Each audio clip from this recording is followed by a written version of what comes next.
Hello, Shamika.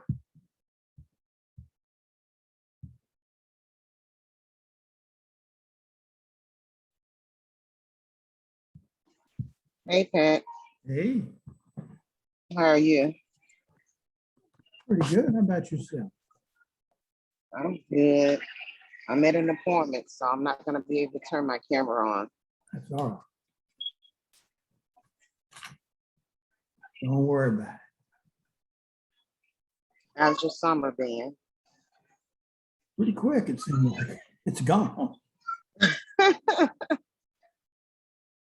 Yeah, I've taught all summer, and I'm the executive committee of the Senate met all summer.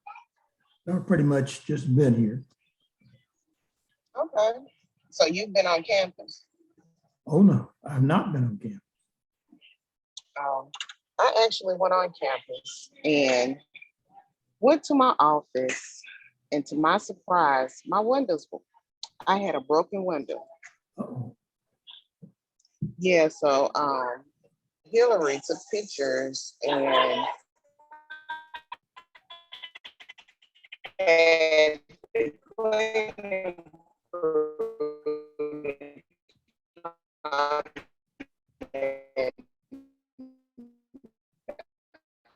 Waking up, Shamika.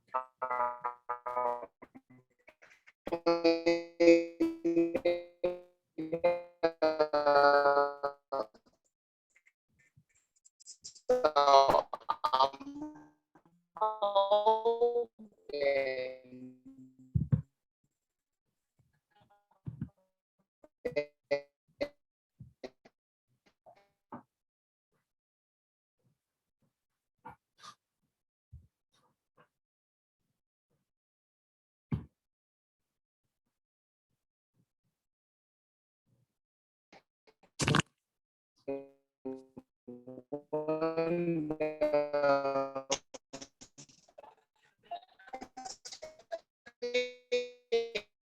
before.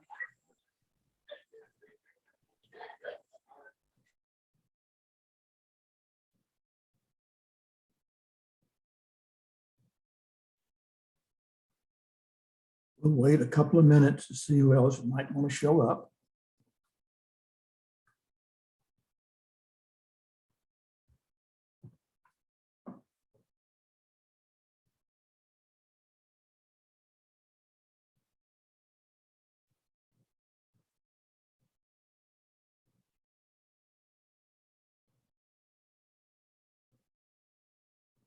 Here's Shirley. Hey, Shirley. Hello, how you doing? Good, thank you. Good to see you. Good seeing you also.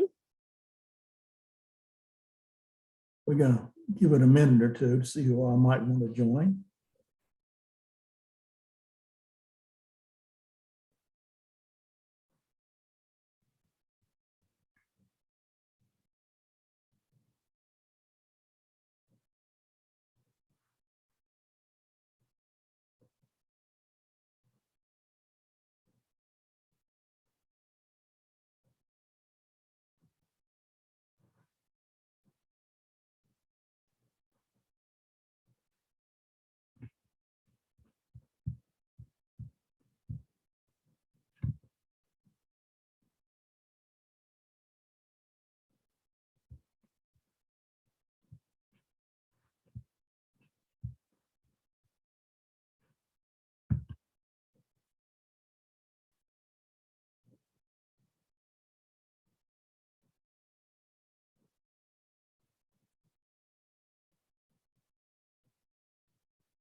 I am on a call.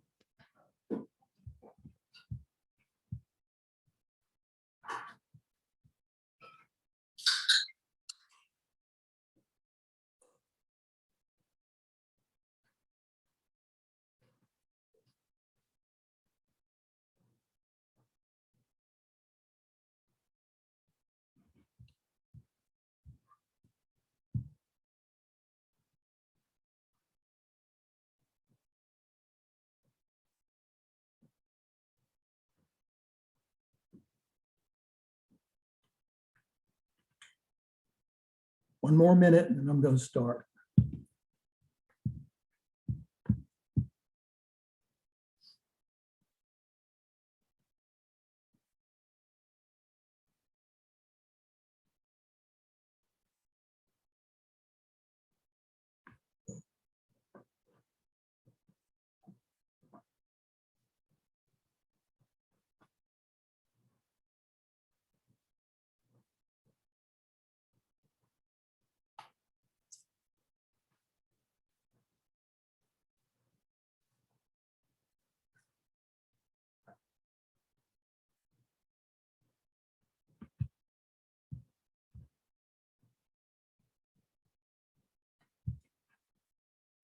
All right, I've given it 5 minutes. That's enough time. I am recording this, so if people can't make it, it'll be up for viewing. It takes about 12 hours to get this thing loaded, it seems like. So it won't be immediate, but I will put it out there for people to see. This is a meeting that we have before a new semester starts with our students. It's a different meeting than what Dr. King has, which is he's the head of internships for the whole college. And he devotes his time to, I would say, more the mechanics of what you got to do, when you got to turn things in, how does the internship manual work, and things of that nature. What we want to do is just spend a few minutes with you on the more practical side of when you go to an internship, how to approach it, what's your mindset, what should your mindset be, and things to do, and equally important, things not to do. So you will have one of 3 faculty members, either Dr. Brown, Dr. Palmer, or Dr. Hughes. He's not on this morning, he's away. So one of those 3 is going to be your academic supervisor. So you need to check, if you can't figure it out, check with your academic advisor, be that Angie or one of the other 2 ladies that are there. If you can't figure out who your faculty member is, because that faculty member is going to work in conjunction with your site supervisor at the site that you have selected and been approved for.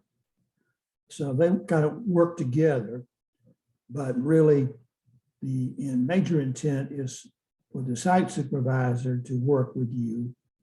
And typically we as faculty don't get involved unless there's some issue to resolve or some kind of problem.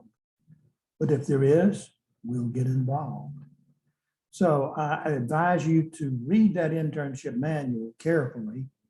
It really has everything laid out in there as to what you're supposed to do. Some people don't seem to want to read it because they send me questions, and obviously they haven't read the manual because it's in the manual, but it's there for you. It's on our website, college website, under the heading Students. You can scroll under Students and find the manual. It's fairly easy to read. I don't think that'll be a problem. The first thing you're going to have to do when you go to your site, and the internship runs from the first day of the semester, which for the fall is August 23rd, until the last day of the semester, which is, I think, December the 4th or so. That's the time within which you can earn hours. So you have to plan your time so that you'll be able to achieve the correct number of hours.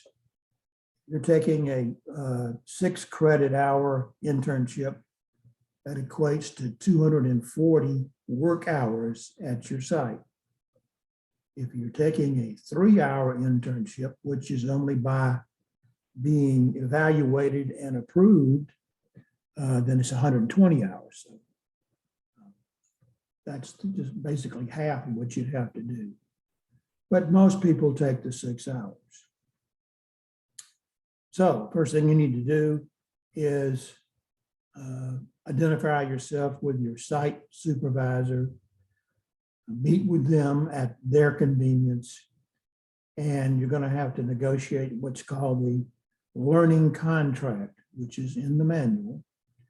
It's basically an overview of what you're going to try to achieve in a pretty broad context throughout the semester. And that is used as a template against which every 2 weeks you will post a work log, which is also in the manual, that says what you did that week, how many hours you did it, and your site supervisor initials it, saying they've reviewed it, and yes, you've done that. The intent of the work logs, all of the work logs together, should demonstrate the total number of hours that you've worked at the internship site. So you should be planning for that total number of work logs. Like the end of the last one should say 240 or more hours. That's one of the requirements for the internship.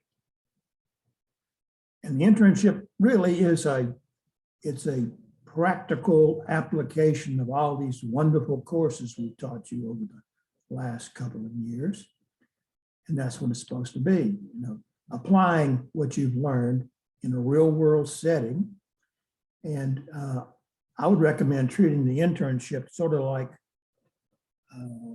a job. It's a job interview you're really trying to do. You won't necessarily get a job where you're interning, but that practical experience is what you need to be able to demonstrate when you do apply for a job somewhere, or if you're going to graduate school, either one, to be able to demonstrate you've had an internship, successfully completed it. And so that's the intent of that.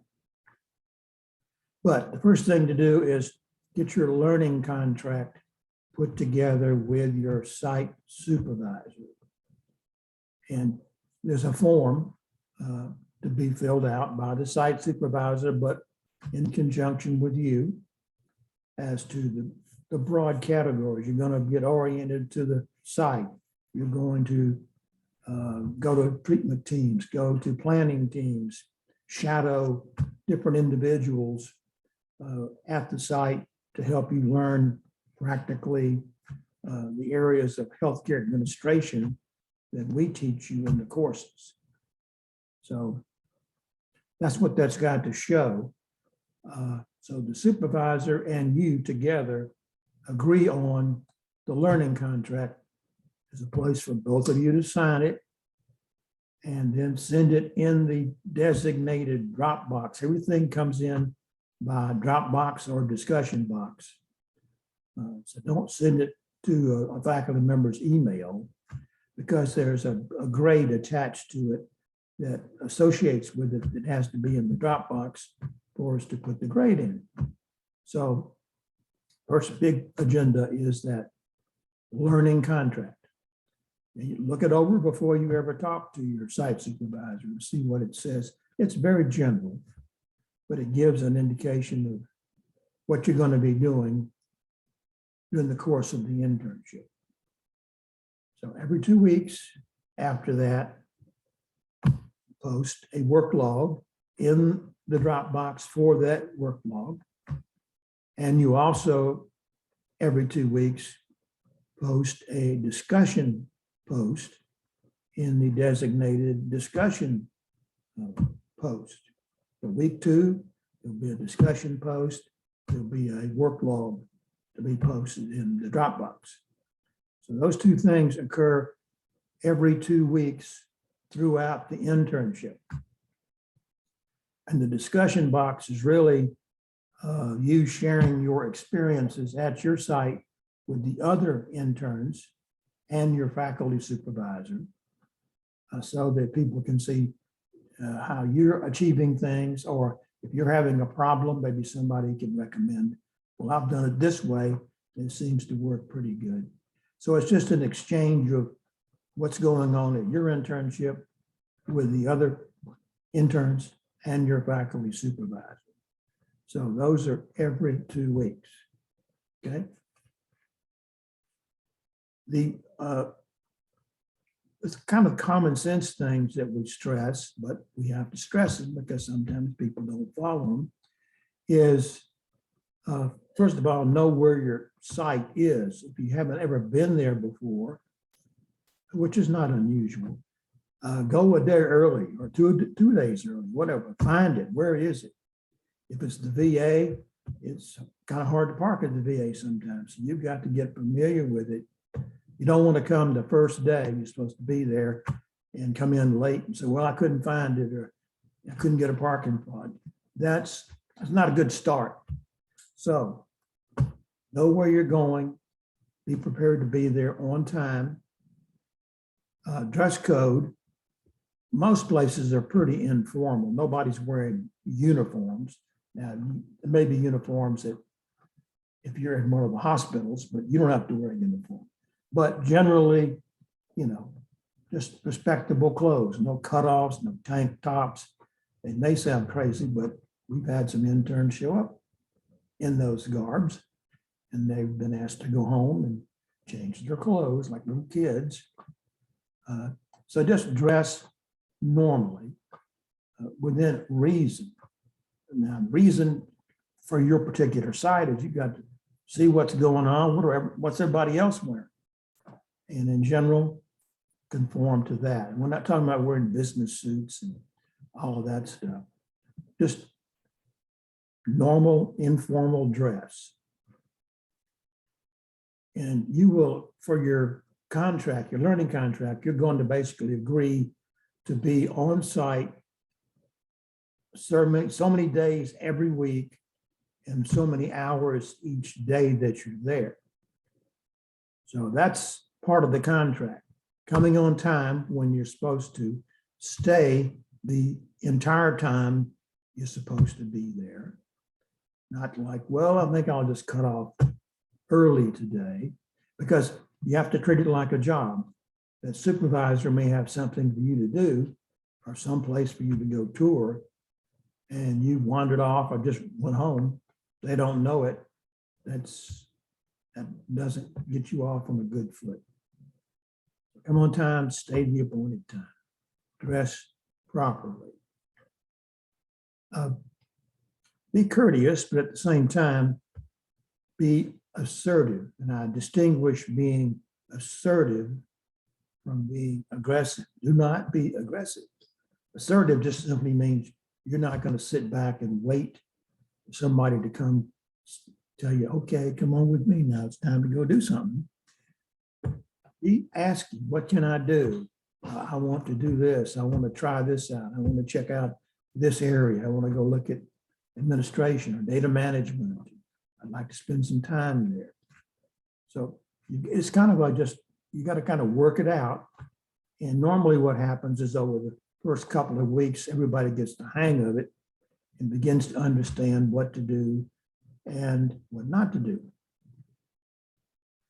So while you're there, another common sense thing, but I have to say it, stay off your cell phones. No texting while you're doing the work. Now, in a break or lunch or whatever, sure, but not while you're working. Or you're in a meeting and all of a sudden you get a text from somebody and you're answering it. That doesn't go over well either.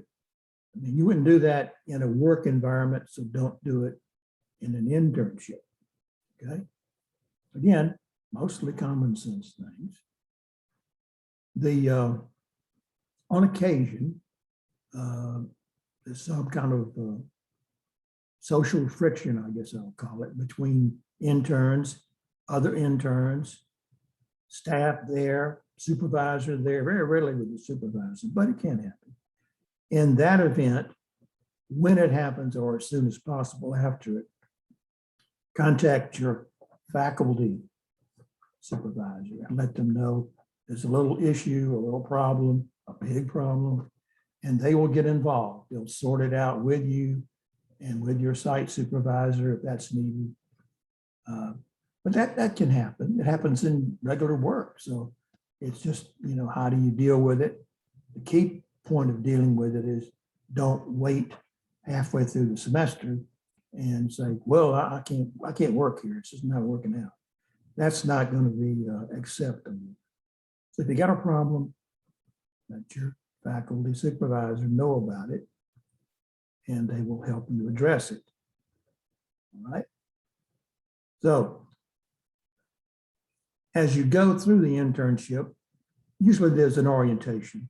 Most places give you an orientation. Whatever's an orientation, that counts as hours. Everything while you're there counts as hours. So be sure and put it down. But you might have in some places have a more thorough orientation than others. But that's an important part to know what's here, who are the people here, so that you know how to fit in to that particular site. So it's going to be up to you to find a way to fit in a positive way. Nobody's going to be necessarily holding your hand or telling you what to do. And if you go hide in an office somewhere and just wait for somebody to tell you what to do, it's not going to be good. It's not going to work out. So halfway through once you establish a routine, halfway through the semester, there is an evaluation that your site supervisor completes. It's a form. It's in the internship manual.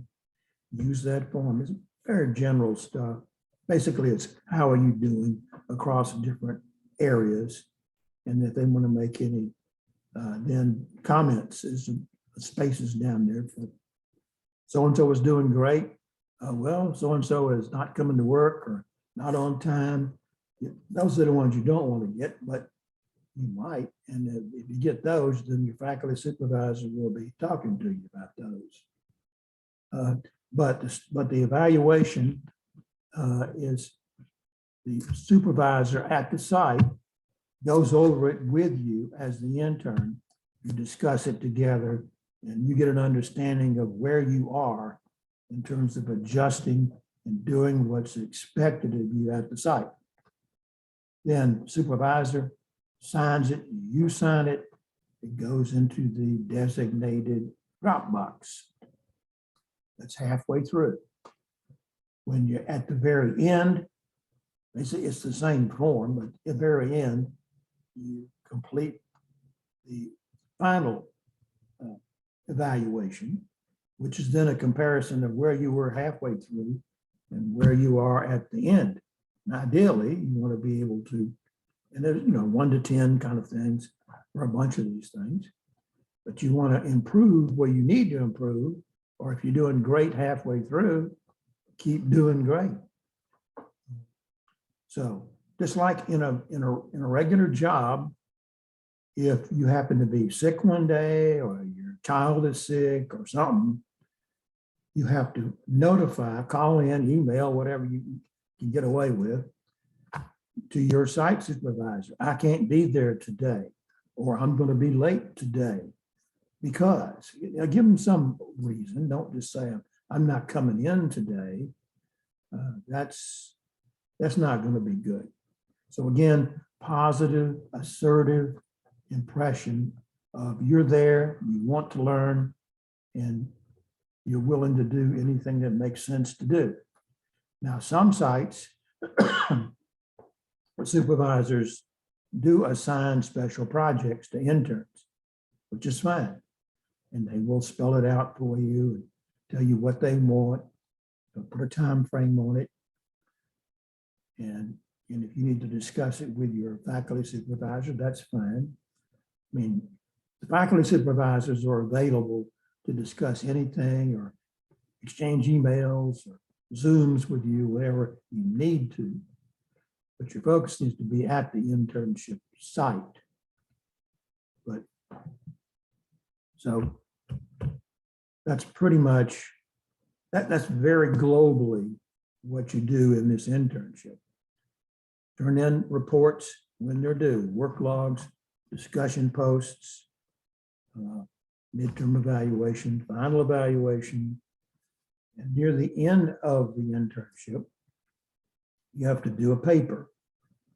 It's called a synthesizing paper. It's not quite that complex. Basically, it's a sort of a diary of your experience at your site, good things, bad things, frustrations, accomplishments, everything. And since everybody always asks, it's at least 5 pages long. But you got to ask for some reason, how many pages? And you can really use your work logs as a history to look at what you've done. If you can't recall everything, you documented in those work logs what you did every 2 weeks. So that would be an area that you can use if you need it. But basically, it's just sort of a reflection on your experience at the internship. Did you accomplish what you thought you were, good or bad?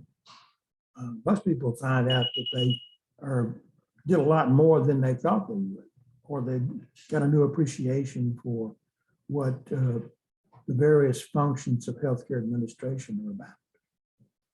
So, and I'm trying to think of the other major things to do. So when you get to the end of the semester, well, let's back up. What you need to do at the beginning of the semester is look at,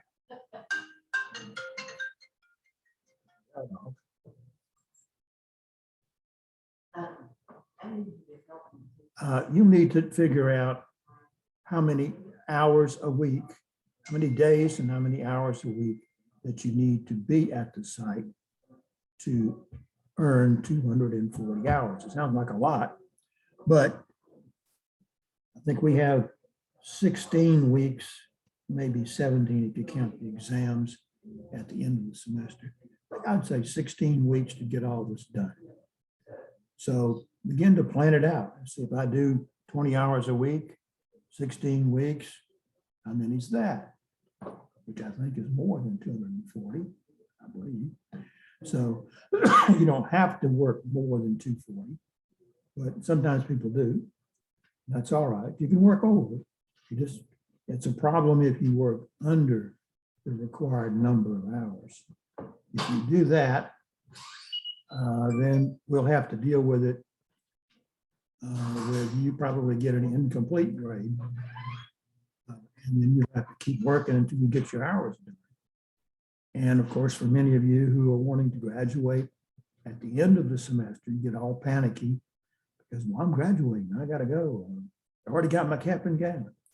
Well, that's good, but you will not graduate technically until you get your 240 hours in. So it's a pretty heavy deadline for you. And sometimes it does happen. And you just get your diploma the following semester is all the big deal is there.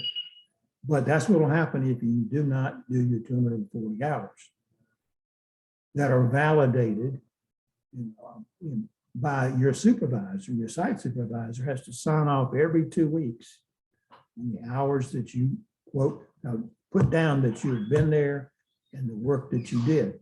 So they just initial it one time in each work log. But that validates your 240 work hours. You do your site, you do your evaluations, you do your synthesizing paper, and that pretty much will sum up the semester. It'll go pretty fast. You don't think about it now, but it will go fast.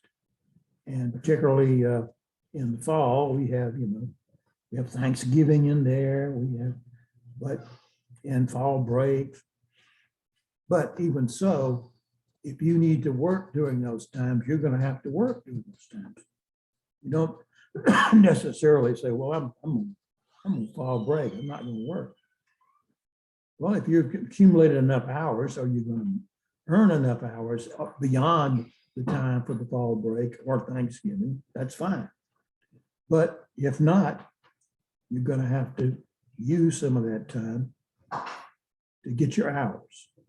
So the hours are very important. And what you do in those hours is very important.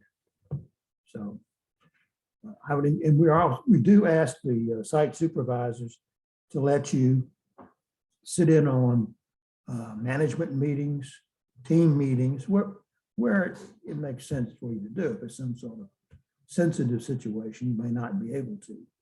But the idea there is for you to get a feeling of how this group, this team function together, how they accomplish what they've got to do, and how they deal with problems that come up constantly.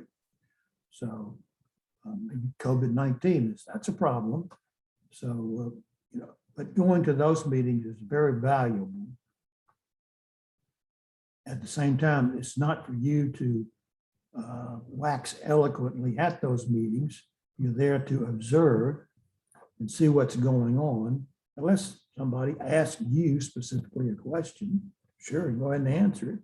But otherwise, don't volunteer things. If you have real questions, then the best way to handle that is to approach your supervisor, site supervisor, after the meeting or whenever they get with you and raise whatever questions it is you want to raise. And that's the way to handle that. But going to those meetings is very important because it's going to show you that it's just people and everybody doesn't always get along. They don't necessarily like each other. No, that's amazing, but it's true. But they still have to get a job done. So they have to find a way to work things out. That's what you want to observe and see what's going on. Sometimes you may not figure out what's going on. If somebody jumps somebody's case, it may be a situation that you can ask your supervisor about. Is there some personal conflict there or whatever it is? But that's very beneficial to go to those meetings. So we encourage your site supervisor to invite you to those meetings with them. So they will introduce you to the group and you sit there and be polite and listen, take notes, whatever you want to do. But that's also a very important part. But during the course of the internship, we recommend that you try to find a way to spend some time in each of the areas that cover some aspect of healthcare administration. This is not a clinical internship. You're not there to, take blood pressures and everything else. You're there to learn something about how the person who's running the unit or the site functions. Something about how do they deal with finances? How do they handle data management? Do they have a marketing program? All the things we've taught you. We want you to be able to, if they're there, experience them and see how they apply things we've taught in the courses in the real world, which is usually somewhat different than in the courses. But that's really what you need to be doing, is checking things out, volunteering to do things, and depending on where you're at, what site you're at, different requests are made, and within reason, by all means do them. If somebody makes a request that doesn't make any sense, check with your faculty supervisor and go over it and say, it's okay. I mean, does this sound right to you? And they give it the nod and say, yeah, go ahead and do it. But so usually if they want you to do something, it's something that's beneficial to to the site itself or to the unit or wherever it is you're assigned to. So if for some reason you still don't have your site identified, it happens, then that's where you go and interact with your faculty supervisor. But this semester, I am not a faculty supervisor. So you can contact me, but I'm going to say, contact your faculty supervisor, because they're the ones who are working with you, who are observing what you're doing, and can give you the quickest answers. So either myself or Dr. King will certainly listen to what you got to say, but then we're going to direct you to your faculty supervisor. Dr. Brown or Dr. Palmer, are there any key areas that I have avoided here? Do you want to jump in and share with us?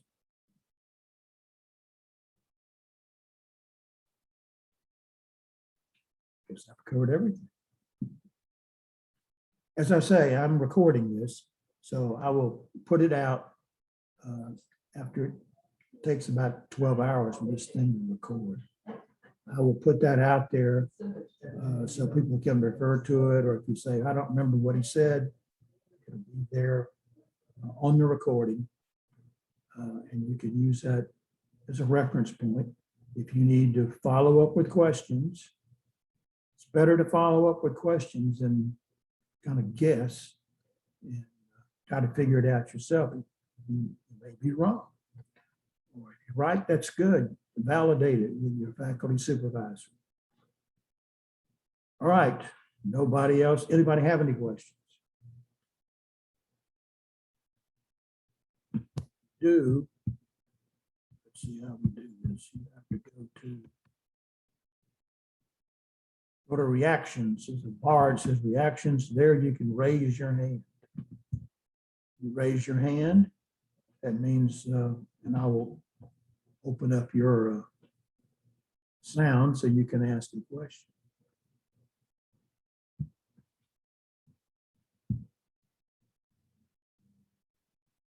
I don't see a lot of hands out there. So. All right, we will stop at this time and wish you well. And don't wait around to get things done. I would advise you to be proactive as much as you can. All right, I'm going to end the discussion. Recording. Thank everyone for coming. I sure appreciate it. Thank you. Okay, and you can check in your supervisors, faculty supervisors will be able to see who's in their course. We just split you up. There's no rhyme or reason to it. The academic advisors are just carve up the numbers. Everybody has generally an equal number of students to supervise for each faculty member. All right.